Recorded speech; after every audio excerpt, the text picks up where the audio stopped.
Bonjour, je suis le frère Jacques-Benoît Raucher, je suis dominicain, actuellement au couvent de Lyon.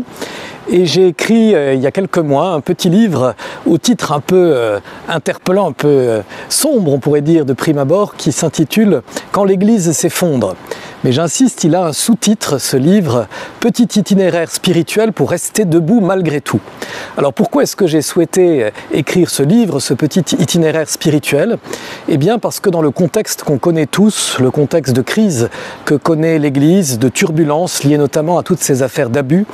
j'ai pu rencontrer des chrétiens qui n'étaient pas victimes souvent de ces abus, qui n'étaient pas toujours en responsabilité, mais qui avaient été évidemment marqués, qui avaient été blessés par tout ce qui s'était passé et qui étaient profondément ébranlés dans leur foi. Eh bien, j'ai voulu écrire ce petit livre pour aider ces chrétiens à rester debout,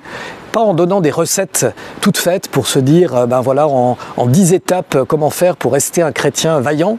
mais en regardant une figure qui nous vient de la tradition de l'Église, le fondateur de notre ordre, Saint Dominique. Saint Dominique, au XIIIe siècle, il a vécu aussi des situations extrêmement déstabilisantes dans le monde et dans l'Église, et il est resté debout. Alors ce que je propose dans ce petit itinéraire, eh bien, c'est de suivre Saint Dominique, de regarder comment est-ce qu'il a utilisé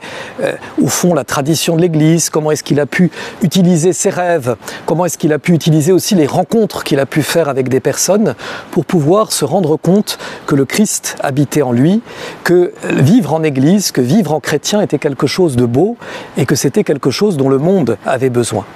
Alors voilà, mon objectif à travers ce petit livre, c'est de permettre aux personnes qui le lisent de faire un retour spirituel sur leur expérience chrétienne, un retour spirituel qui les aidera évidemment à rester debout quand beaucoup de choses semblent s'effondrer autour d'elles, mais aussi d'être des ouvriers de cette reconstruction dont nous avons tous besoin. Parce que je crois qu'il y a deux écueils dans lesquels il ne faut pas tomber.